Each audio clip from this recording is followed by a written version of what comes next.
que se refere à sua palavra. Nós vamos dar seguimento ao estudo das bases do cristianismo e hoje nós temos que continuar falando de Yeshua e o seu cuidado para com o Pai, né? Mas, Rogério, você pode cantar. Você vai ser o puxador do canto antes dos ensinos para a gente despertar, né, Ulisses, com esse friozinho, né?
Amém, eterno Elohim de Abraão, de Isaac e de Jacó.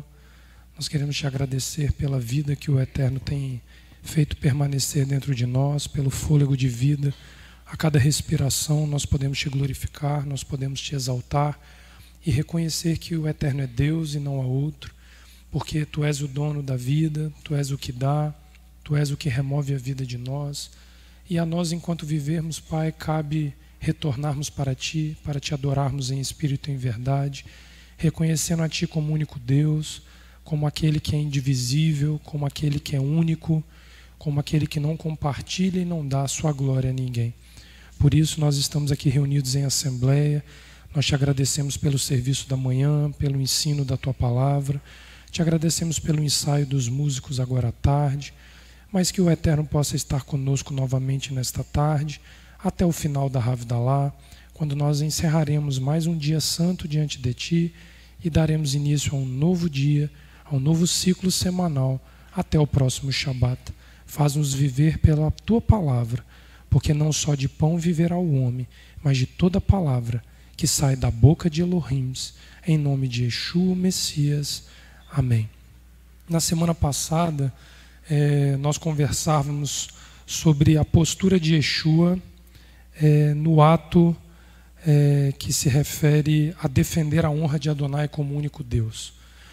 Yeshua, nós conversamos na semana passada, em momento algum traz sobre si a glória, ele não traz sobre si uma referência de ser igual a Deus, e o texto lá mais à frente, Paulo vai dizer que ele não usurpou ser Deus. Isso é uma coisa que se torna muito flagrante quando nós vemos os discípulos de Yeshua ensinando que ele não usurpou ser Deus.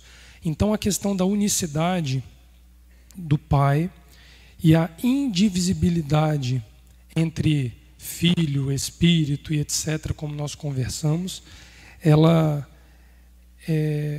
parte da tarefa que Yeshua exerce no seu ensino. Mas Yeshua vai buscar na Torá a excelência da unicidade do Pai. Porque muitas vezes nós usamos a expressão que a Torá está em Yeshua. Eu pessoalmente gosto mais da expressão a Torá é Yeshua. Porque nós já aprendemos há um tempo atrás aqui na casa que existe uma diferença entre Adonai estar com você e Adonai ser com você. Nós aprendemos isso há uns 4 ciclos atrás, que quando o Eterno diz a alguém, Ulisses, eu estou com você, é uma palavra que pode conter o caráter transitório da presença de Adonai, Ulisses. Ele pode estar, mas depois ele pode se ausentar de você. Quando Adonai diz que ele é contigo, é permanente, é um adiantamento da história da vida do Ulisses que vai morrer com Adonai. Então nós vemos muitos homens na Bíblia Sagrada onde Adonai estava com ele, mas depois Adonai deixou de estar com ele. E Yeshua é um homem que quando nasce, quando ele é formado em carne, Adonai é com ele, Adonai vai com ele até a sepultura, mas Adonai permanece com ele, porque ele retorna para a origem.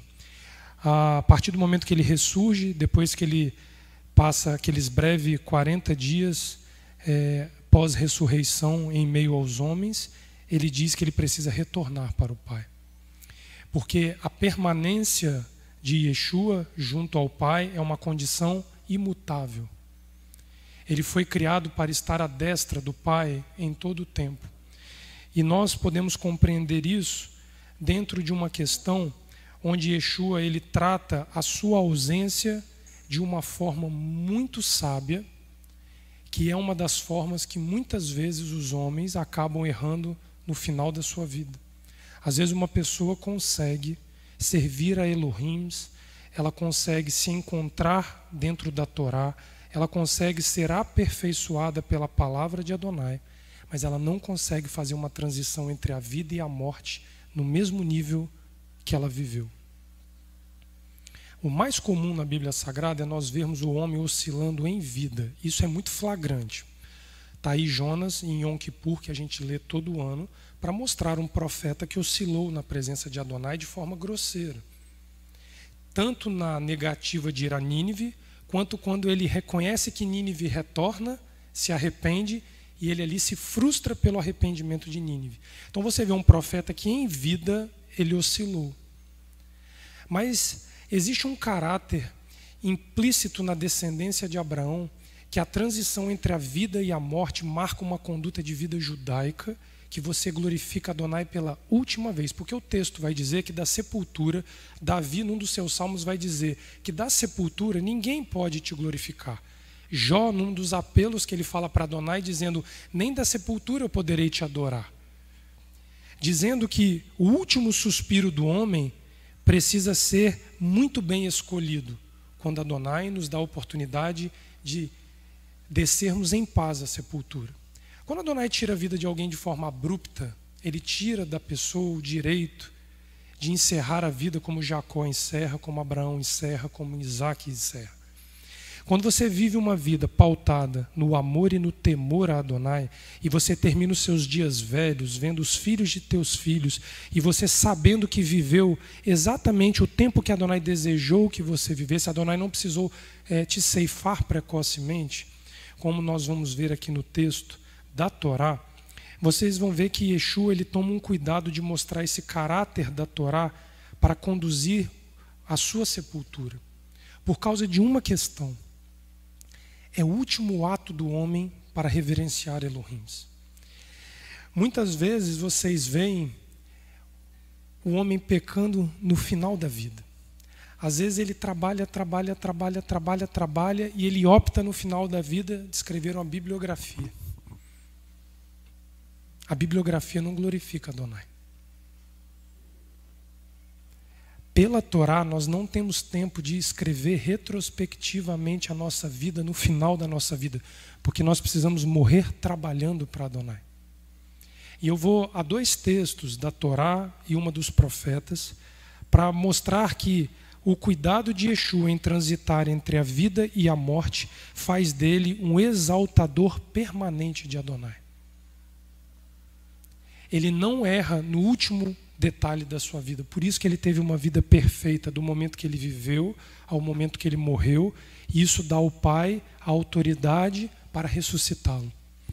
Porque ele consegue expressar dentro daquilo que é a vida humana o maior desejo do Pai, que os homens o adorem em espírito e em verdade em todo o tempo. Eu arrisco a me dizer que não houve uma respiração de Yeshua onde ele não exaltou o Pai. João capítulo 14, dando continuidade, vocês podem abrir lá, por favor, dentro daquilo que nós conversamos na semana passada, vocês vão ver que o ensino de hoje de manhã, ele me embasa e me sustenta totalmente para entrar nesta questão da transição entre vida e morte de Yeshua, por causa dos dois grandes sentimentos que Yeshua ensinou o homem ter em relação ao Pai, temor e amor. Porque não há como você amar Adonai sem temê-lo e não há como você temer Adonai sem amá-lo. Porque o amor de Adonai ele é vinculado ao mandamento. O temor de Adonai é vinculado ao amor. E isso é uma expressão que a Torá vai trazer em todo o tempo, apoiada naquilo que Abraão, Isaac e Jacó fizeram. E Yeshua vai precisar exaltar esta conduta de vida abrâmica no ato da sua morte, para que ele possa dizer, eu sou um filho de Abraão, de Isaac e de Jacó, dentro do contexto genealógico que ele pertence, de filiação. Por mais, pastora, que ele tenha sido antes de Abraão, Isaac e Jacó, na sua forma carnal ele vem depois. Então ele é um filho de Abraão, de Isaac e Jacó por excelência. Então ele precisa morrer dando as honras devidas a Abraão, Isaac e Jacó. E nós vamos ver que isso é uma conduta de vida daqueles que terminaram os seus dias em paz com Adonai, dentro da Torá e dentro de uma Haftará, que nós vamos chegar lá. João capítulo 14 vai dizer assim, presta atenção como que se apoia no ensino de hoje de manhã, e isso daqui eu posso dizer a vocês que eu aprendi há 3 dias atrás na Minhá de quarta-feira que eu estava aqui. O Eterno me ensinou isso aqui na Minhá. Preste atenção o que o texto vai dizer. Não se turbe o vosso coração. Em outra tradução vai dizer, não tenha medo o teu coração. Porque Yeshua está começando a avisar de que ele vai se ausentar. E a preocupação de Yeshua é que a ausência dele gerasse sentimentos no coração dos seus discípulos que os distanciassem de Elohim. Porque em todo tempo, quando ele caminhou com os discípulos, como um bom pastor, quando ele via a fraqueza de um discípulo, ele tratava aquela fraqueza no discípulo para que o discípulo se mantivesse de pé. O único que ele não teve a condição de ir até o fim no tratamento foi aquele que ele precisou permitir que o traísse, para que as escrituras fossem cumpridas. Mas vocês vejam que a insistência dele com Pedro, ele teria tido inúmeros motivos para ter mandado Pedro seguir o seu próprio caminho, mas ele vai com Pedro até o galo cantar. Porque ele sabia da fraqueza de Pedro, mas ele sabia que na ausência dele isso poderia se tornar como uma questão incendiada em meio aos discípulos, sabendo ele que os discípulos precisariam dar seguimento ao seu ensino. Então a preocupação de Yeshua aqui no capítulo 14 e no capítulo 16 é que a sua ausência não gerasse um sentimento de orfandade nos seus discípulos a ponto deles se desviarem do principal propósito do ensino de Yeshua, que era eles alcançarem a presença do Pai. Então, a transição entre vida e morte não pode deixar uma sensação de vazio da parte daquele que parte para a sepultura. Porque se eu vou à sepultura sem deixar aqueles que estão sobre os meus cuidados sólidos na presença de Adonai, a minha ausência vai fazê-los perder o temor a Adonai por causa do medo que brota no coração e fazer daquele que os deixou um ídolo. E você perde o foco na unicidade do Pai.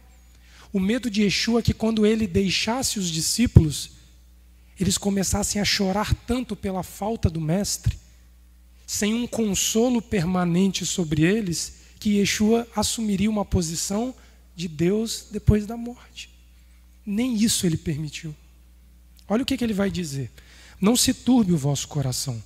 Credes em Elohims, credes também em mim. O Choraque vai dizer, adere a Elohims e adere também a mim. Só que ele vai dizer, por meio de mim, né? Na tradução que ele usa. Na casa de meu pai há muitas moradas. Se não fosse assim, eu vou-lhe teria dito, vou preparar-vos lugar. Ele começa um discurso de consolo.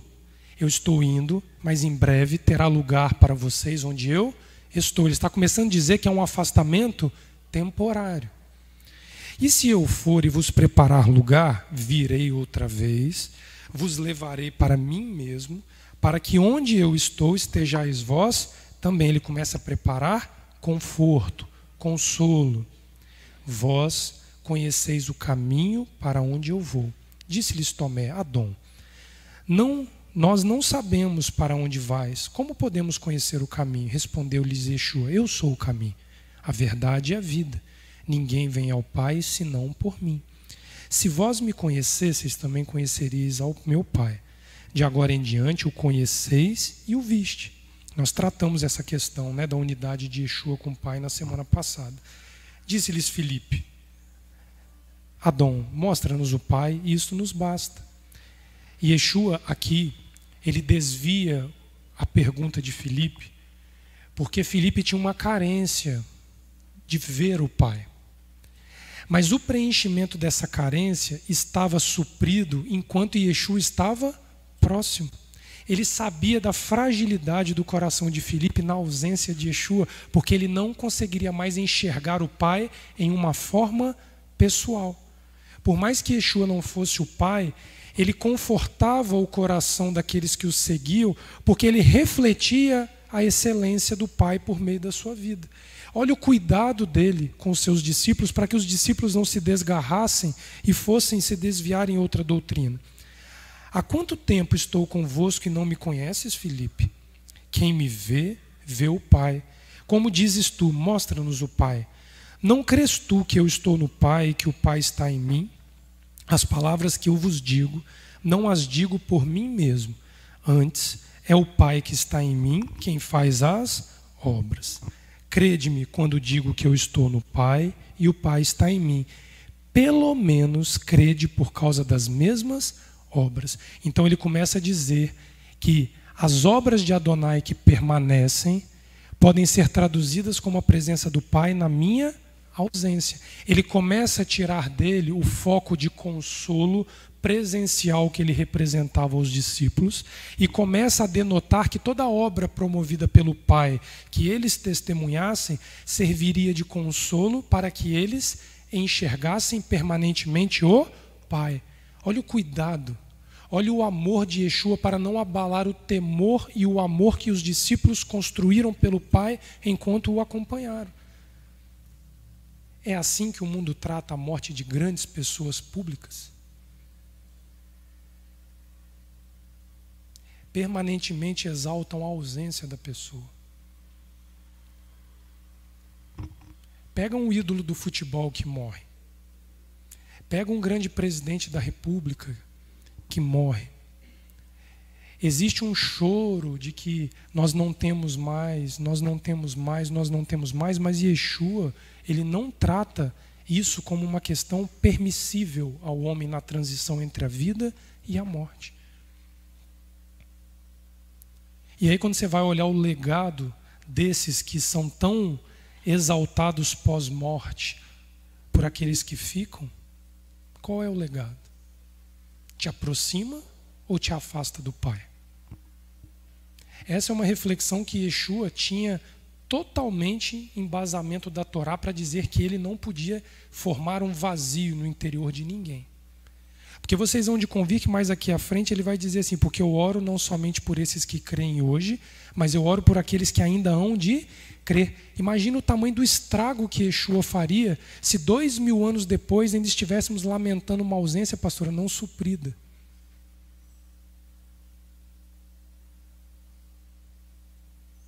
É assim que os homens tratam E é diferente de como a Torá trata. Então Yeshua nem na sua morte vai permitir. Mas olha só que interessante que ele vai dizer aqui, em verso 12: em verdade vos digo que aquele que crê em mim também fará as obras que eu faço. Ele está dizendo o seguinte: se você crê em mim, o que eu fiz você pode fazer. Ele começa a tirar o dele da frente para que os discípulos assumissem uma postura agora já não mais dependentes da presença física dele, mas de uma continuidade de uma obra sólida que ele criou. E ainda fará maiores do que essas, porque eu vou para o Pai. Ou seja, ele ainda incentiva os discípulos a dizer que eles podem superar o Mestre, se eles se mantiverem no caminho que o Mestre os colocou. Eu farei tudo o que pedides em meu nome, para que o Pai seja glorificado no Filho. Se me pedides alguma coisa em meu nome, eu farei. Agora olha como que ele começa a tratar a transição. Se me amais, guardareis os meus mandamentos. Ele evoca o amor e o temor.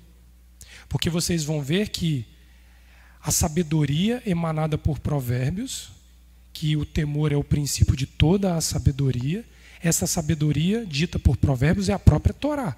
Então ele está dizendo que se me amais, guardareis o meu temor, porque ela é fonte de sabedoria, ela é representada pelos meus mandamentos. Então Yeshua começa a trazer a responsabilidade bilateral na transição. Eu saio, não vos deixo órfãos, mas eu dou responsabilidades para que vocês permaneçam. Eu rogarei ao Pai, Ele vos dará outro. A primeira função de Yeshua em meio aos homens é consolar. Eu venho, eu consolo, mas na minha ausência vem outro para suprir a minha presença. Ele não permite que eles tenham uma vírgula de carência afetiva, emotiva, que pudesse abalar o temor e o amor por Adonai. Pastor, é uma anulação sublime, porque ele tinha tudo nas mãos para, neste momento, se colocar na posição igual a Deus. Porque ele teve uma obra irretocável. Davi teve uma obra excelente, Abraão teve uma obra excelente, mas todos com arestas. Yeshua teve uma obra intocável, irreparável, não teve defeito na obra dele. Nesse momento, ele é provado pelo Pai no último ato. Eu vou, mas eu solicito que venha outro no mesmo padrão. Não sente falta. A diferença é que este Consolador agora não é palpável, mas ele está em todos os lugares, em todos os locais, 24 horas por dia, pronto permanentemente para ser consultado. Yeshua amplia a sua função. Ele torna agora universal o acesso ao consolo emanado por Adonai. Para que esteja convosco para sempre o Espírito da verdade, que o mundo não pode receber, porque não o vê nem o conhece, mas vós o conheceis, pois habita convosco e está dentro de vós. Qual é a próxima paraxá da semana? E ele habitou. É uma evocação em todo tempo a nós entendermos o que os patriarcas fazem fisicamente e Yeshua amplia no âmbito espiritual. Aqui ele está querendo dizer que a carência que o mundo tem daquele que conecta o Pai com a criação, ela vai ser suprida numa ordem muito mais ampla, porque onde você estiver, ele estará dentro de você. Pastor, isso daí é um ganho para ele em honra ao Pai que homem nenhum conseguiu fazer. O máximo que os reis conseguiram fazer, que morreram em paz com Adonai, foi dar seguimento a uma descendência de reis no mesmo patamar. Olha o cuidado da transição de Davi para com Salomão. Ele não podia deixar Israel naquele momento, pastora, carente de um rei que permanecesse com a nação unida. Salomão não só o faz, como ele constrói um templo para que Adonai habite. Então, Davi foi apagado da memória de Israel? Não, mas não houve tempo para Israel dizer que ficou sem um rei no mesmo patamar que Davi. Por isso a dureza de Adonai com a descendência de Davi foi tão grande no julgamento dos reis que sucederam Salomão. É uma sequência de rei que nasce, que peca, que Adonai destrona. O rei nasce, ele é entronizado, ele peca, Adonai destrona. Vocês vão ver que a continuidade ali, em muitos casos, para não dizer na maioria, não conseguiu manter o patamar que Davi elevou ao reinado em Israel. Vocês vão ver que praticamente 2 reis se destacam na descendência de Davi. É Josias e Ezequias. Os outros sofrem problemas um atrás do outro, porque não conseguiam dar continuidade ao amor e ao temor. Não entendiam esta transição necessária para que você não deixasse alguém órfão. E ali no caso falando de uma nação órfã. Esse é um dos princípios que é questionado por Samuel quando ele ora a Adonai dizendo que o povo estava pedindo um rei. Tinha uma carência afetiva em Israel de se assimilar com as nações vizinhas, que fez Israel evocar um rei quando eles já eram governados pelo próprio Rei dos Reis. E aí vem Saul, Israel paga todo aquele preço por um reinado de Saul todo atrapalhado, com um rei que tinha uma instabilidade muito grande e que terminou os seus dias flechado de uma forma que o lamento por ele foi evocado pelo seu substituto. Se vocês olharem a transição de reinado entre Saul e Davi, quem eleva o choro por Saul é o próprio Davi, porque não parte de Israel um sentimento de perda de rei, porque Davi já tinha sido ungido rei pelo profeta Samuel e todo Israel já sabia que Davi era o rei apontado por Adonai. Olha que transição horrível que Saul se submeteu. Ele não conseguiu entender essa questão. E Yeshua aqui no texto, ele vai vir trazendo, olha só o que ele diz aqui na continuidade. Não vos deixarei órfãos, virei para vós.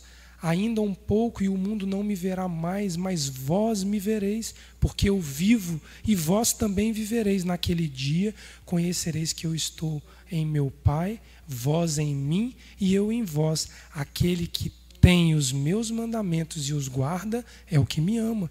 E quem me ama será amado do meu Pai, e eu também o amarei e me manifestarei a ele. Ele em todo o tempo está preocupado com uma transição entre o período que ele esteve com os discípulos e a permanência dos discípulos na Torá de Adonai. Aonde que é a nossa solidez nesses momentos de transição? No mandamento.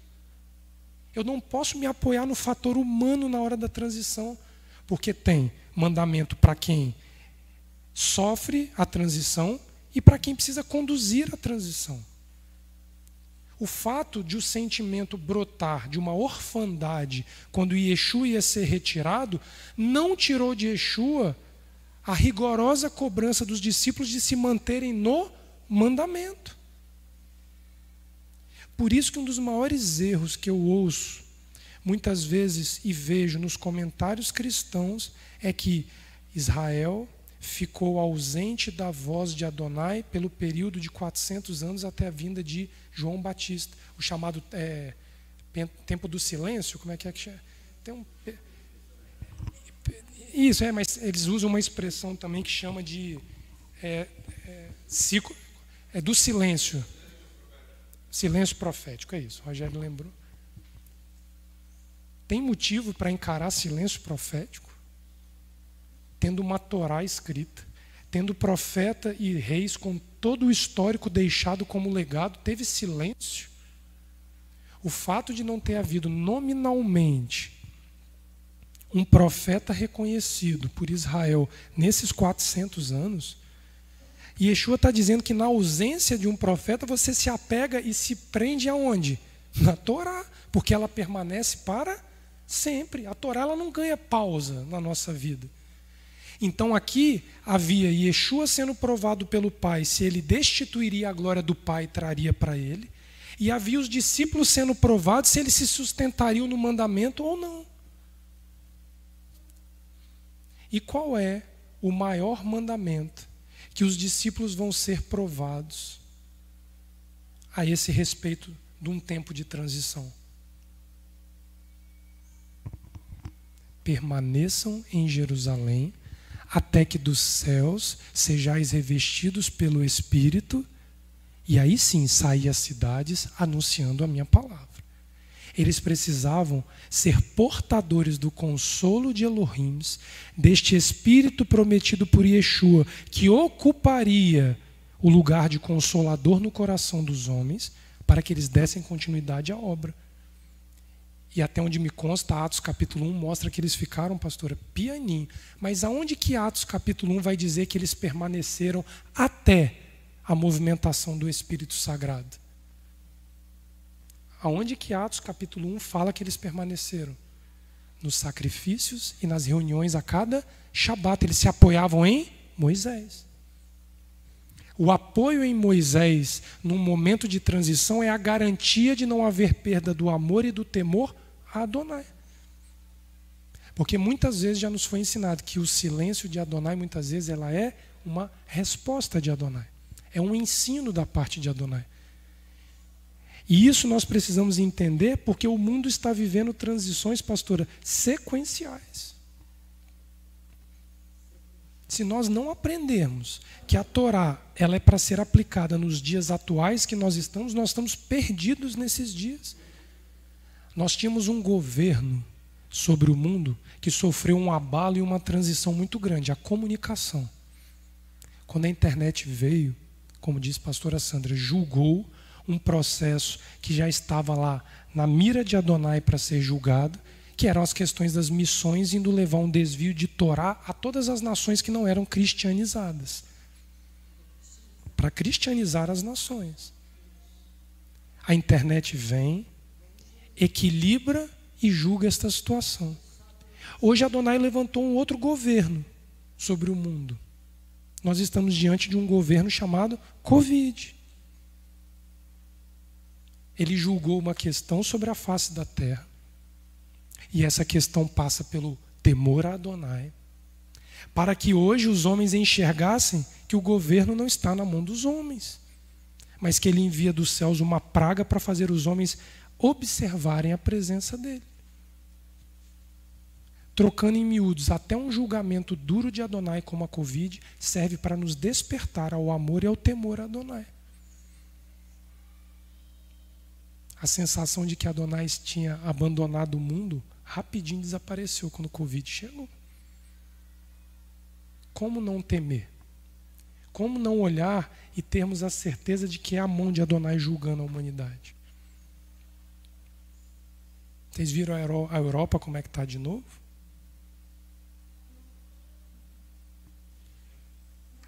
Está tudo fechando de novo. Quando o mundo começava a ensaiar uma nova fase, vencemos o Covid com a vacina. Olha lá a Europa, a Alemanha em especial. Ah, Leonardo, mas é porque está com alto índice de rejeição à vacina.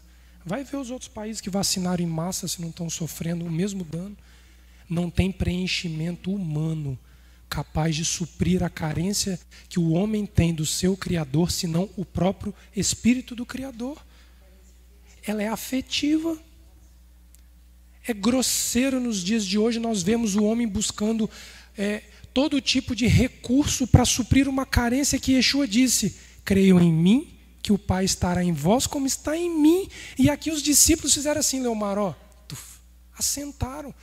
Vocês têm noção o que é você andar do lado do mestre, vocês andarem do lado daquele que é enviado do Pai, de um dia para o outro o mestre falar: estou me ausentando? Tinha um risco muito grande daquilo tudo ruir. E eu vou dizer a vocês, muito em breve nós vamos ter notícia de uma situação muito semelhante com essa nos dias de hoje.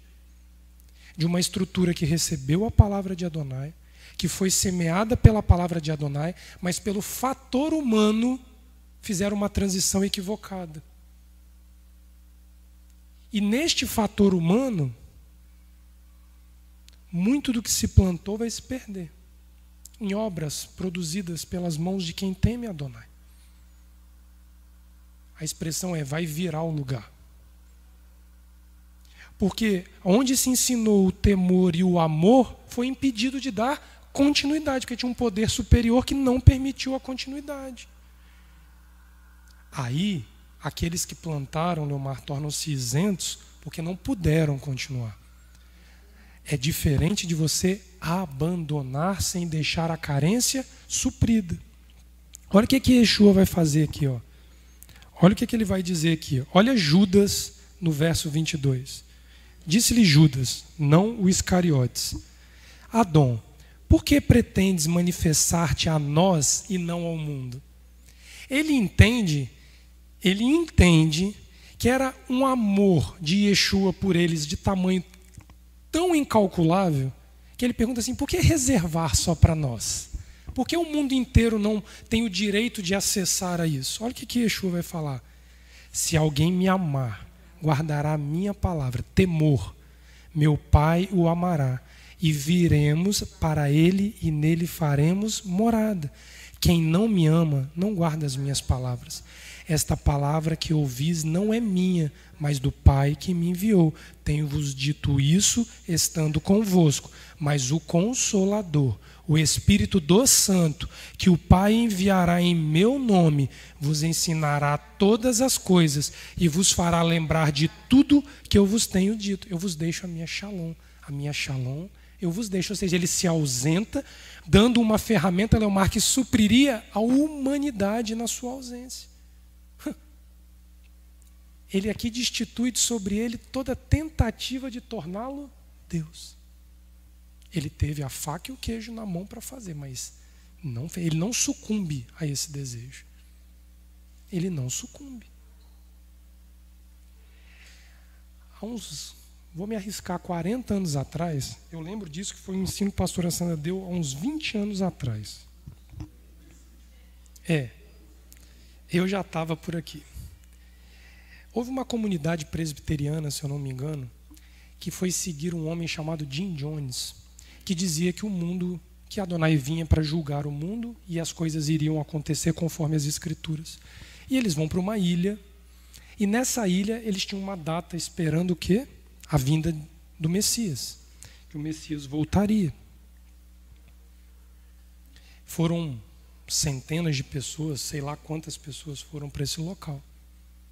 Só que ele, com medo de não ter a certeza de que era aquilo ali, do que ele mesmo pregou, ele leva, me parece que uma cápsula, né, uma forma de envenenar as pessoas, que se o mestre não vier, nós vamos de encontro a ele. Deu o dia, deu a hora, não veio, ele assume o papel de Deus e leva os milhares, centenas, dezenas, eu não sei quantos, a morrerem dentro dessa definição de final dos tempos que ele tinha na cabeça dele. Mesmo se ele tivesse errado, grosseiramente, pelo fato de ter anunciado algo que as Escrituras dizem que não foi dado a ninguém o direito de saber, que é isso que Yeshua fala. O direito de saber o dia da sua vinda não foi dado aos homens. Se ali naquele momento ele tivesse reconhecido e tivesse voltado com aquelas pessoas para uma realidade de vida à luz da Torá, ele teria feito melhor do que ele fez em qualquer ato de toda a sua vida. Mas ele prefere, Leomar, deixar o legado para aqueles que creram nele, de que ele era o profeta de Deus.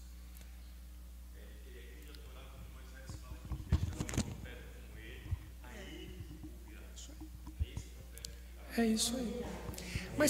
Mas aí que nós vamos ver que este grande profeta, que era Moisés, ele não teve essa ousadia.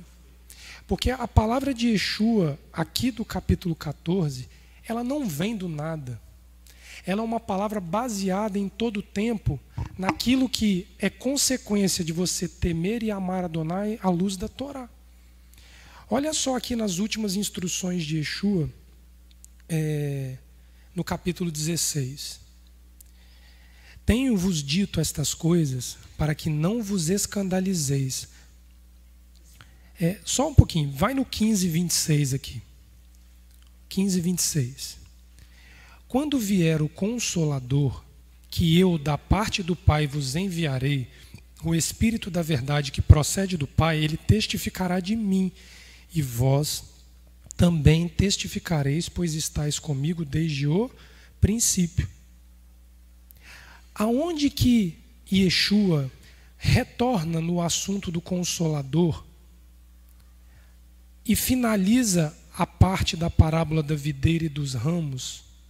Porque ele identifica que em meio aos homens que ele habitou, havia ausência de 2 sentimentos essenciais para se manter na presença de Adonai. Porque ele vem dizendo: amai-vos uns aos outros, como eu amo ao Pai. Aí ele vai dizer que no verso anterior: aquele que me odeia, odeia também a meu Pai. Se eu não tivesse feito entre eles o que nenhum outro fez, não teriam pecado, mas agora viram e odiaram a mim e ao meu Pai. Esse sentimento do amor, esta questão afetiva, quando ela não é suprida, ela se torna uma arma de grande poder a favor e contrário a quem tem esse sentimento. Porque quando você pega toda essa carência afetiva, qual era a carência afetiva da casa de Israel neste momento? A vinda de um Messias que os livraria das mãos de Roma, traria independência a Israel em seu território, Israel voltasse a ter as liberdades que tinha quando era nação livre. Quando eles entendem que a promessa de Yeshua era para um mundo vindouro, o afeto não suprido dentro daquilo que eles esperavam torna-se uma arma para você odiar a Adonai e o seu enviado. É quando o indivíduo, Leomar, tem o seu pecado exposto, alguém diz o nome do pecado para ele e ele odeia a quem falou e ao pai que escreveu o nome do pecado dele. É isso que Yeshua está ensinando, essa questão afetiva mal resolvida. E olha que isso, se vocês lembrarem, há 2 ciclos atrás, o Eterno nos ensinou dizendo que foi o pecado de Isaac quando amou de forma equivocada a Esaú. A afetividade pelo prazer da caça fez Isaac ter dificuldade de entender a substituição de Jacó por Esaú. Olha que até os patriarcas, em toda a sua elevação, tiveram dificuldades de lidar com a questão afetiva. E a paraxá que começa, Vaigash, ela vai tratar a questão afetiva em cima do amor e do temor. Isso vai ser visto sábado que vem na paraxá Vaigash. Porque o que começou aqui agora, os ídolos escondidos, vai ter um final essa história. Mas ali, a carência afetiva no último estágio, ela é tratada, mas no último suspiro. Nós vamos ver isso no sábado que vem.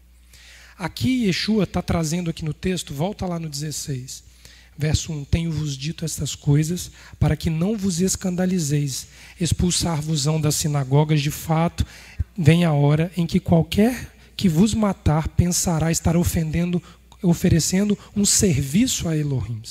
Isso vos farão porque não conheceram o Pai e a mim. Mas tenho-vos dito isto, a fim de que quando chegar a hora, vos lembreis de que já vos tinha prevenido. Eu não vos disse isso desde o princípio, porque estava convosco. Olha o cuidado dele, na minha ausência, vão buscar a vida de vocês por causa do ensino. Ele está tratando a questão da adesão ao ensino do Pai e ao próprio Pai como um fator maior do que o direito humano à carência. O que ele está dizendo aqui é o seguinte: na minha ausência, não venham dizer que vocês não foram advertidos, que vocês serão perseguidos. Ele em todo o tempo, ele tira de sobre ele o foco para dar ao Pai a honra de todas as coisas. Olha o verso 5. Agora eu vou para aquele que me enviou, e nenhum de vós me perguntas para onde vais, antes, porque vos disse isso, o vosso coração se encheu de tristeza. Todavia, digo-vos a verdade, convém que eu vá, porque se eu não for, o Consolador não virá para vós, mas se eu for, eu o enviarei.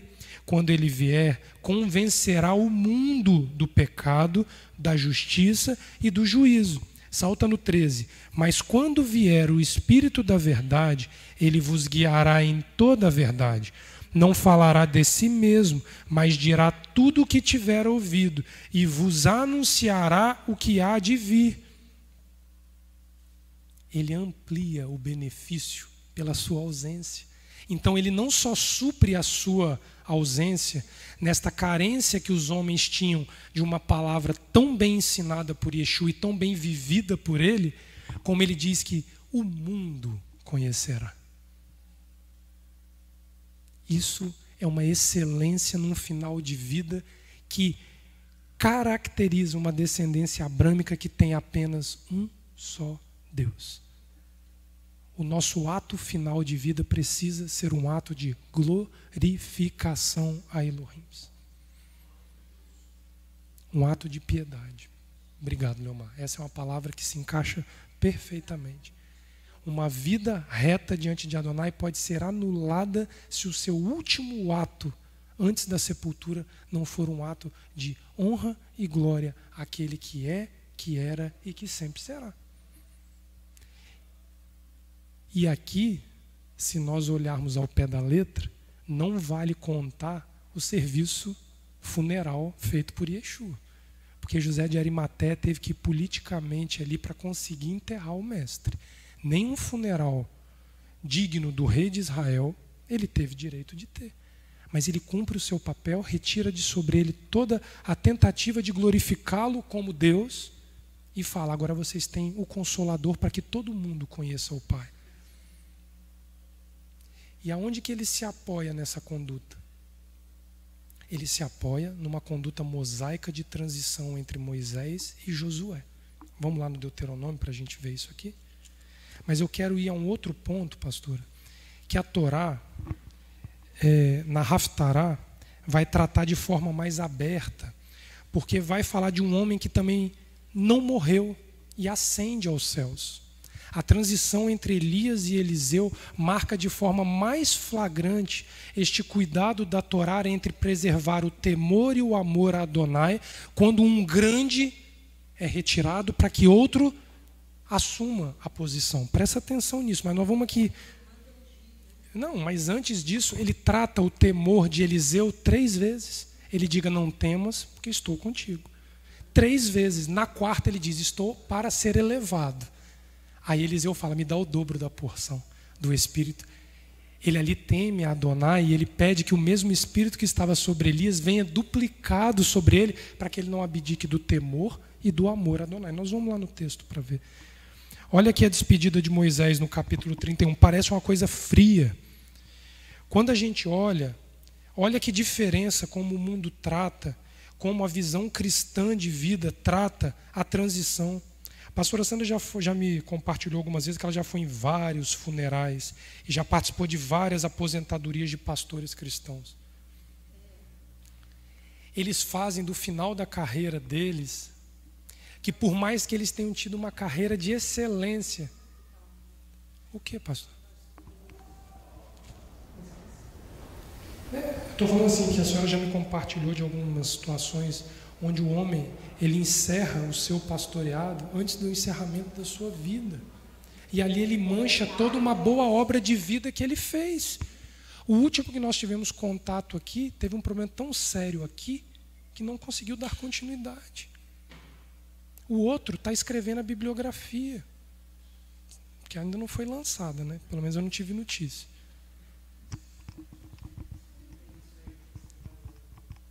O que eu estou querendo dizer, minha irmã, é que não existe aposentadoria para quem serve a Deus. Você morre trabalhando. Moisés aqui, ele não só faz uma transição suave com Josué, se abaixa para que Josué suba, como ele não teve direito ao funeral. Ele sobe a montanha sozinho, não tem a quem se despedir, e o corpo dele é disputado por Satanás e pelos anjos. Esse é o final de vida de um homem grande diante de Adonai. Ele não se aposentou e foi para as campinas de Moabe aproveitar o final das suas vidas. Eu vou dizer e vou me arriscar a dizer que ele gastou a sua força com o maior ímpeto na subida do Monte Nebo. Porque ele queria o descanso diante de Adonai, mas ele deve ter subido aquilo numa força. Eu tenho certeza que Moisés não subiu pranteando e chorando, desgostoso com o final de vida. Ele sobe sabendo que aquele ali era o grande alvo da vida dele. Terminar o seu último suspiro glorificando ao Deus de Abraão, o Deus de Isaac e o Deus de Jacó. Não é assim que os pastores cristãos ensinam. Eles encerram antes, fazem grandes funerais e ganham busto nas igrejas que eles fundaram e trabalharam. Esse não é um legado de Torá. Isso é uma diferença entre uma vida de Torá e uma vida cristã que é grosseira. Olha aqui no capítulo 31. Verso 1. Em seguida, Moisés dirigiu estas palavras a todo Israel. Ele vem a público e diz: tenho hoje 120 anos e já não posso conduzir-vos. O Eterno me disse: não atravessarás o Jordão. O Eterno teu Deus é quem passará adiante de ti. Ele não podia ir adiante de Israel. Quem passaria adiante de Israel era o Deus de Abraão, o Deus de Isaque e o Deus de Jacó. Ele destruirá estas nações de diante de ti, para que possuas as suas terras. Josué passará diante de ti, como o Eterno disse. O Eterno lhes fará, como fez a Seom e a Og, rei dos amorreus, aos quais destruiu juntamente com a sua terra. Quando o Eterno vos entregar estas nações, procedereis com elas segundo todo o mandamento que vos tenho ordenado. Esforçai-vos, animai-vos. O que ele fala agora? Não temais, nem vos espanteis diante dele. Ele sabia que a possibilidade de um sentimento humano de temor poderia vir sobre eles. Medo, temor humano, não temor de Adonai, temor humano. Então ele unge a Josué para garantir a continuidade e adverte aos Bene Israel dizendo: não temais, pois o Eterno teu Elohim vai contigo, não te deixará nem te desamparará. É o mesmo discurso de Yeshua na transição. Chamou Moisés a Josué e lhe disse diante de todo Israel: esforça-te, anima-te, pois com este povo entrarás na terra que o Eterno jurou a teus pais que lhe daria, e tu os farás herdá-las. O Eterno é quem vai adiante de ti, ele será contigo. Josué recebe uma garantia, Ulisses, de permanência de Adonai com ele enquanto ele vivesse. Adonai será com Josué. Não te deixará, nem te desamparará. Não temas, não te espantes. Não é o mesmo discurso da transição para vir o Consolador? Ele estará habitando no coração de todo aquele que guardar os meus mandamentos e crer em mim. É um consolo maior. Não era para ser o contrário aqui. Não era para Josué estar com Moisés assim: ô Moisés, depois de 120 anos, você está indo, né? Não. É o homem que está para morrer que está consolando quem vai ficar. Mas entende a diferença entre uma vida de Torá e uma vida cristã? O homem que está próximo da morte, Leomar, ele conduz o consolo. Não é para ser o contrário. Nós fomos ensinados muito errado. Muito errado. Os teus são 90 que escrevem, confirma a obra de nossas mãos. Ele sabia que se ele não fizesse Israel ali estava para temer o homem. Ia fragilizar de novo diante das nações. De novo diante das nações. Vocês sabem, eu sou cristão. Eu não levo ninguém de autorização ao pastor para poder frequentar aqui. Eu sou cristão. Perfeito. E a ignorância que a doutrina passa para nós é imensa. Todos nós vemos daí. Ninguém tem uma história diferente na sua. É uma verdade enganosa. E quando eu estive na Itália, eu vi a vergonha de uma religião, de uma doutrina que não tinha condição de eu seguir aquele que está ali. Eu não seguia religião nenhuma. E quando eu resolvi seguir ao pai, através da pastora Sandra, ela foi na Igreja Batista passar a palavra. Então eu estava lá estudando, pedindo ao pai sabedoria pela palavra. Sim. É o que pode te sustentar a sua história para cada um fazer a palavra de outra maneira. Eu vi através dela que graça é salvação. Início da Torá. Início de tudo. Aí, quando eles mostraram para mim, em Roma, mesmo os guardados deles, o que foi feito com os judeus? Eu não estou exaltando os judeus, não. Sim. E as maldades foram feitas ali, minha família não gostou que eu executava o mundo do Evangelho. Aí, herança, tudo tomado, não liguei. Deixei para trás, o seguinte, da terra. Eu agradeço muito a pastoração que eu conheci o Eterno. O Eterno tem mostrado muitas coisas na vida. Eu estou aprendendo com vocês, cada um de vocês. Cada um de vocês. O Senhor não deixa de usar cada um aqui dentro. Eu fico muito dia olhando o que o Senhor está trabalhando em cada um de nós. Ele não para. Continuidade, meu irmão, aproveitar aqui o gancho que você falou. Não? A continuidade do gancho do que você está falando está aqui no capítulo 34 do Deuteronômio. Vira lá para você ver.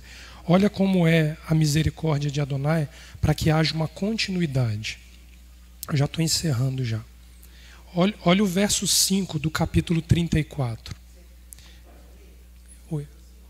Eu vou ler aqui. Eu vou ler, pode ficar tranquilo. Capítulo 34 do Deuteronômio, verso 5, diz assim: assim Moisés, servo do Eterno, morreu ali na terra de Moabe, como disse o Eterno. Este o sepultou num vale. Quem sepultou Moisés? O Eterno. Na terra de Moabe, defronte de Bet-peor, mas ninguém sabe até hoje onde fica a sepultura. Tinha Moisés a idade de 120 anos quando morreu. Contudo, a sua vista não havia enfraquecido, nem se lhe havia fugido o vigor. Observa aqui agora. Os filhos de Israel prantearam a Moisés nas campinas de Moabe por 30 dias, até que se cumpriram os dias do pranto de luto por Moisés. Ora, Josué, filho de Num, estava cheio do espírito de sabedoria, porque Moisés tinha posto sobre ele as suas mãos. Assim os filhos de Israel lhes deram ouvidos, fizeram como o Eterno ordenara a Moisés. Nunca mais se levantou em Israel profeta algum como Moisés, a quem o Eterno conhecesse face a face, no tocante a todos os sinais e maravilhas que o Eterno enviou para fazer na terra do Egito, a Faraó, a todos os seus servos, a toda a sua terra, e no tocante à sua mão poderosa e aos grandes e terríveis feitos que realizou na presença de todo Israel. Vira a página, Josué capítulo 1. A misericórdia de Adonai ainda permite um período de luto para que o humano se estabilize diante da perda. Mas esse luto não pode tomar lugar e gerar um sentimento que exacerbe uma carência pela falta da pessoa que se foi, no caso aqui Moisés, mas nós estamos tratando da questão com Yeshua e o cristianismo, porque este hiato de tempo, ele pode gerar um sentimento permanente e fazer destruir tudo que se construiu ao longo de uma vida. A ressurreição de Yeshua, o pranto por ele dura apenas. Ao terceiro dia ele ressurge. E o assunto do próximo sábado, que é quando ele ressurge, nós vamos entrar nessa questão sábado que vem, para eu tentar encerrar essa questão. Absolutamente, Rita, eles pranteiam 2 dias e ele já ressurge ao terceiro. E Yeshua fez algo tão sublime na sua obra que 48 horas foi o limite para a sensação de ausência dele. Sendo que dentro dessas 48 horas tinha um Shabat que não lhes era nem permitido chorar demais. Tamanha era a emergência de suprir a ausência do Mestre em meio àqueles que aderiram ao Pai por meio dele. E essa transição, ela fica muito flagrante quando nós olhamos uma questão muito similar. Porque a tendência era que se Yeshua tivesse morrido, ficado sepultado e não tivesse ressurgido, nós teríamos um problema com a sepultura dele. Moisés já foi tratado esse problema para não ter erro. Ninguém sabe onde ele foi sepultado. Você imagina o Rabi, o unigênito do Pai que toma forma de homem e habita em meio aos homens. A sepultura dele até hoje é visitada. Mas ali não tem osso. Ali não tem cinza. Ali não tem um corpo Ali não tem uma memória de alguém que morreu, porque ele vive. A carência de visitação da sepultura de Yeshua, na verdade, traduz um sentimento não suprido que nega a ressurreição. Presta atenção nisso. Para que eu vou visitar a sepultura de alguém que eu digo que eu creio que vive? Então, uma das marcas que o cristianismo tem é uma total negação à ressurreição dos mortos.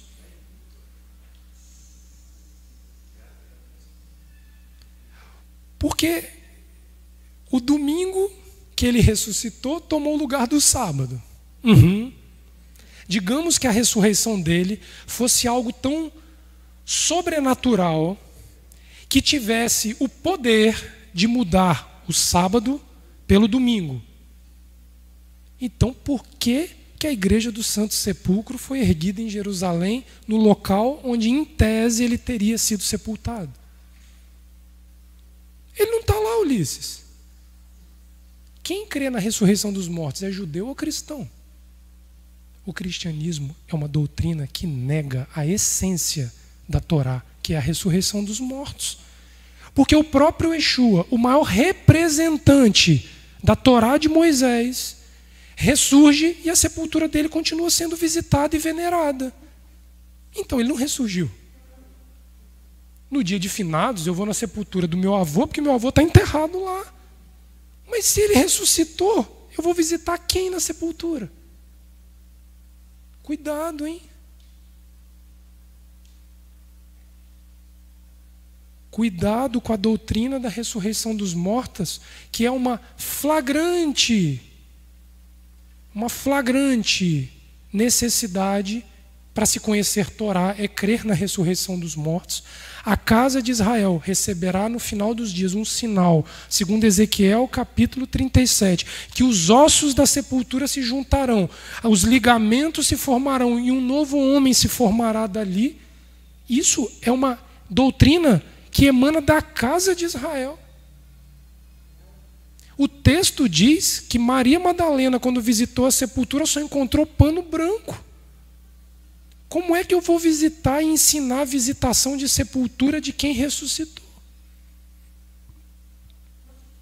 A questão é que nós precisamos dos homens da Torá para nos ensinar isso. Moisés era uma questão preventiva para Israel.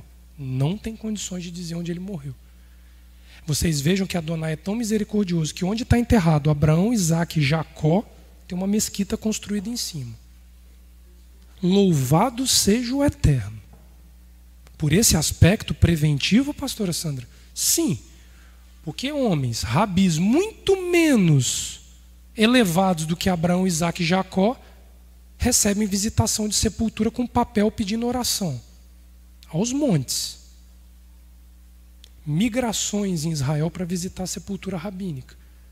Mas ali não ressuscitou, né? Do ponto de vista da carência humana, até se justifica. Mas onde houve ressurreição?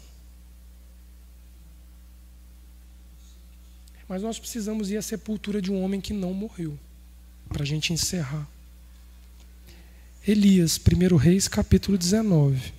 Não, eu vou saltar um pouquinho, porque 19 aqui é assunto do sábado que vem. Vamos no capítulo... Peraí, deixa eu achar aqui.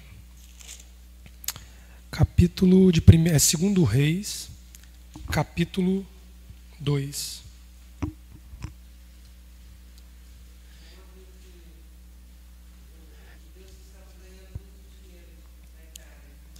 Minha irmã, deixa eu só finalizar um pouquinho aqui, só para a gente terminar, porque o tempo está estourado aqui.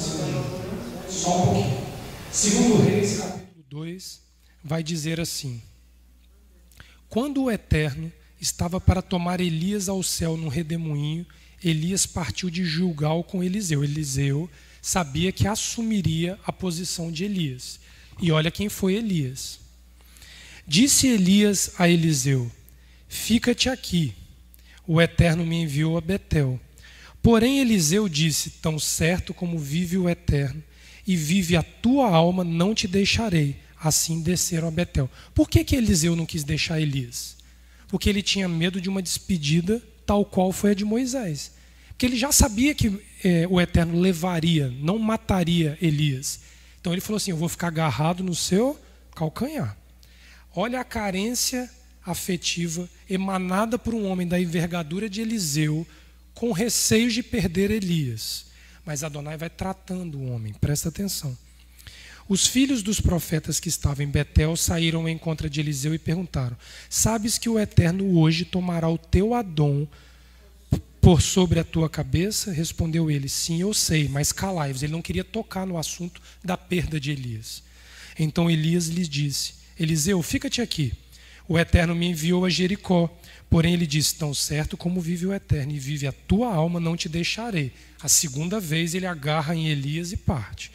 Os filhos dos profetas que estavam em Jericó se chegaram a Eliseu e perguntaram: sabes que o Eterno hoje tomará o teu Adom sobre a tua cabeça, a terceira vez? Respondeu ele: sim, eu sei, mas calai-vos. Então Elias lhe disse: fica-te aqui. O Eterno me enviou ao Jordão. Mas ele disse: tão certo como vive o Eterno e vive a tua alma, não te deixarei. Assim ambos foram juntos 3 vezes. O limite de Adonai com Eliseu foram 3 tentativas. Verso 7. 50 homens dos filhos dos profetas foram e pararam a certa distância, em frente do lugar em que ambos haviam parado junto ao Jordão. Então Elias tomou a sua capa, dobrando-a, feriu as águas, as quais se dividiram para os 2 lados, e passaram ambos em seco. Havendo eles passado, Elias disse a Eliseu: pede-me o que queres que te faça, antes que seja tomado de ti. Disse Eliseu: peço-te que haja porção dobrada de teu espírito sobre mim. Respondeu Elias: coisa difícil pediste. Se me vires quando for tomado de ti, assim se te fará. Porém, se não, não se fará. Indo eles andando e falando, de repente, um carro de fogo, com cavalos de fogo, os separou um do outro, e Elias subiu ao céu num redemoinho. O que impediu Eliseu de apelar pela 4ª vez a Elias aqui? Quando aqui ele faz o movimento de abrir as águas e dividir em 2 lados, Elias está evocando a ação de Abraão de dividir os 2 animais em 2 partes, quando Adonai faz o pacto do Berit Ben Rabetarim com Abraão. Quando ali no Gênesis capítulo, acho que é o capítulo 15, Abraão parte os animais ao meio. E Adonai, na forma de uma língua de fogo, cruza em meio aos animais. Era um juramento que se fazia naquele período, que dizia: aquele o qual entre as 2 partes que não cumprir este juramento, terá sua vida tirada como esse animal foi dividido pela metade. Ele evoca a Torá sobre Eliseu. Leomar, quando ele identifica que o problema era afetivo, ele evoca o mesmo sacrifício que Abraão foi desafiado por Adonai a fazer. Eliseu entende que ali tinha um mandamento para ele de passar e jurar que daria continuidade à obra de Elias. Aí a carência afetiva não teve espaço. Aí Eliseu caminha com ele e espera que Elias seja elevado. Assim foi a transição entre Elias e Eliseu. Elias não morreu. Elias ascende ao céu como um segundo evento na história da humanidade até então, porque teve um antes dele. Lembra lá no Gênesis, no período de Noa? 2 tiveram essa situação, que foram amados por Adonai a ponto de Adonai não permitir que eles fossem à sepultura. Esta elevação aos céus de Elias traduz a mesma ação de elevação de Yeshua para junto do Pai. Ele não vai permitir. Yeshua se apoia na Torá de Moisés, se apoia nos profetas da casa de Israel para dizer aos seus discípulos: na minha partida, vocês não têm motivo para se apoiarem na carência afetiva que remanesce em vocês, porque eu vos dou mandamentos, eu vos dou estatutos e eu vos dou julgamentos para cumprir nesta vida. Uma vida judaica é uma vida dura. Não tem romantismo, não tem sentimentos humanos mesquinhos e pequenos, e essas afetividades estão anunciadas pela boca do profeta Malaquias, dizendo que o coração dos pais precisa retornar aos filhos e o coração dos filhos precisa retornar aos pais, para que eu não venha e fira a terra com maldição. Isto está pendente nos dias de hoje. E o cristianismo foi uma cortina muito bem construída para que isso não fosse enxergado durante 2000 anos. Shabbat Shalom, até sábado que vem, que o Eterno nos abençoe.